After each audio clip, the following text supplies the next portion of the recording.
Downtown Chicago. Rain poured over the busy evening streets as people rushed into a fancy rooftop restaurant glowing with warm lights. Inside, laughter and clinking glasses filled the air, a fundraiser dinner for one of the city's biggest billionaires, Richard Hale, a man known for his fortune, not his heart. He sat at the head of the table, smiling as waiters brought out the first course, a beautifully plated steak, perfectly cooked. Cameras flashed. Guests toasted. Everything looked flawless. Until a small, trembling voice shouted from the corner of the room.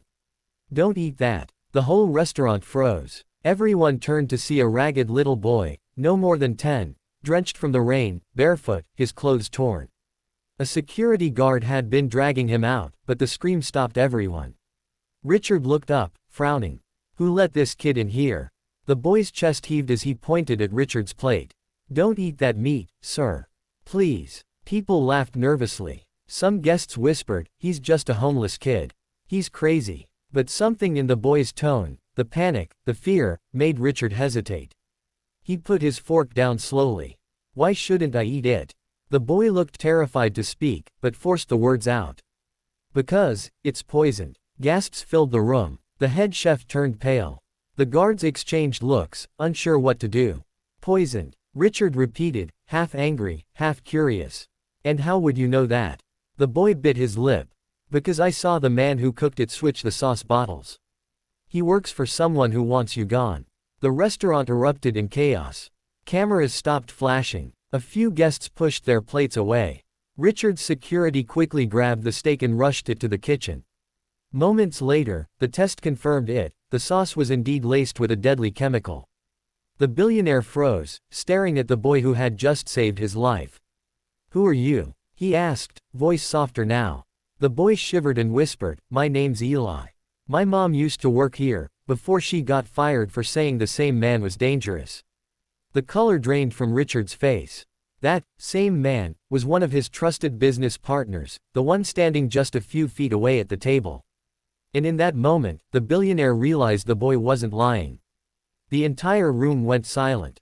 The billionaire's security team rushed forward, grabbing the man Eli had pointed at, Thomas Reed, Richard's longtime business partner and head of operations. Thomas tried to keep his composure, his voice shaking just slightly. "Richard, you can't be serious. This is insane. You're going to believe a street kid over me." But Richard's eyes were cold now. "Test the sauce again." The one Thomas handed the chef. The chef's hands trembled as he held up the second bottle. Moments later, the test strip turned dark, confirming it again. "Poison." Gasps rippled through the room. A woman fainted. One guest muttered, "Oh my God, he really tried to kill him." Richard stepped closer to Thomas, his voice low but sharp. "You were like family to me." "Why?" Thomas didn't answer. He just glared, and then smirked. "Because you forgot who helped you build this empire. I was done waiting for my share." Before the guards could drag him out, Thomas shouted over his shoulder, "You'll regret trusting anyone, Richard. Even that kid." The boy, Eli, stepped back, frightened by the chaos he had caused. His thin frame shook from the cold and fear. But Richard walked up to him, slowly, kneeling so their eyes met. "You saved my life," Richard said softly. "How did you even know what was happening?"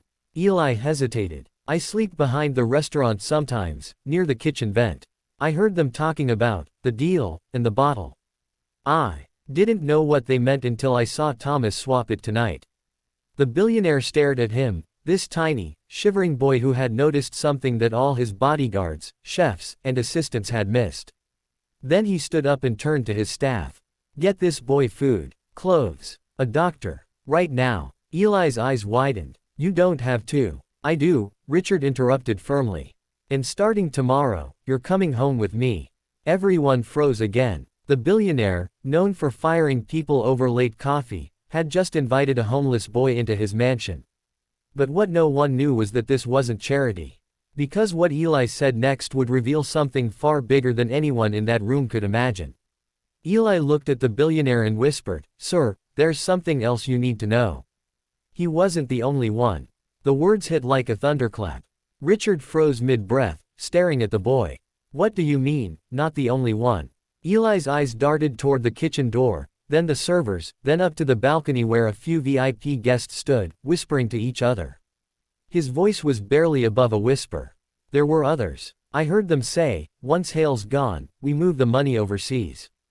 They weren't just trying to kill you, they were stealing everything.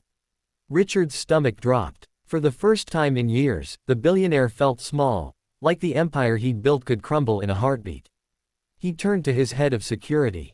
Lock the exits. No one leaves this building. Guards moved fast. The laughter and music from earlier were gone, replaced by the sound of heels clacking and nervous murmurs. The billionaire's guests, politicians, investors, powerful names, all exchanged uneasy looks. One of them, Senator Clark, raised his hand. Richard, surely this isn't necessary. It is, Richard cut in. His tone was icy, commanding. Someone in this room knew about that plan. And we're going to find out who. Eli tugged at his sleeve. Sir, it's not just about money. Richard bent down again. Then what is it? Eli hesitated, his voice trembling. They said something about your daughter. The billionaire's world stopped. Every sound in the room vanished. His daughter, Lily, was 16, studying overseas. What did they say? His voice was sharp now, filled with panic he couldn't hide. They said, if the poison fails, Plan B's already in motion.